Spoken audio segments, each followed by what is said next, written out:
بسم اللہ الرحمن الرحیم۔ سامعین محترم، آج کی ویڈیو میں ہم ایک اہم عنوان کے حوالے سے بات کریں گے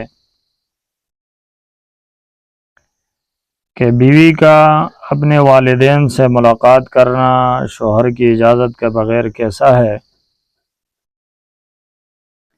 یعنی بلا اذن زوج والدین سے ملاقات کرنا کیسا ہے۔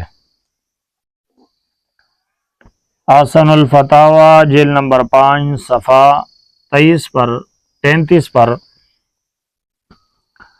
مفتی صاحب سے ایک آدمی پوچھتے ہیں کہ بیوی کو اپنے والدین سے ملنے کا اختیار کتنے دن کے بعد ہے، اور ملنے جائے تو کتنے دن وہاں ٹھہر سکتی ہے؟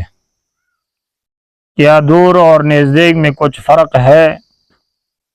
اور دور اور نزدیک کی تشریح بھی تحریر فرمائیں۔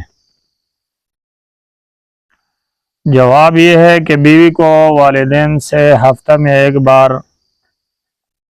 اور دوسرے محرم رشتہ داروں سے سال میں ایک بار ملاقات کا حق ہے۔ دور اور نزدیک میں کوئی فرق نہیں، البتہ ملاقات کے لیے آمد و رفت کے مصارف یعنی خرچ و اخراجات شوہر کے ذمہ واجب نہیں۔ نیز بیوی کو صرف ملاقات کا حق ہے، والدین کے ہاں ٹھہرنا رہنا بغیر شوہر کی رضا کے جائز نہیں۔ اور پھر لکھتے ہیں کہ اگر والدین خود ملاقات کرنے پر قادر ہو تو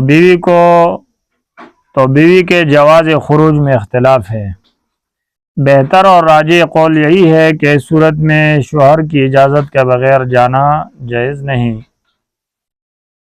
یعنی جو بیوی اپنے والدین سے ملاقات کرے تو اس کے لیے ضروری یہ ہے کہ وہ اپنے شوہر کی اجازت کے بغیر نہ جائے، اور پھر وہاں جا کر اس کو ٹھہرنے کا حق بغیر شوہر کی رضا کے جائز نہیں۔ یہ تھا آج کی ویڈیو کا اہم عنوان جو آپ نے اس ویڈیو میں سنا۔ امید ہے دوستوں کو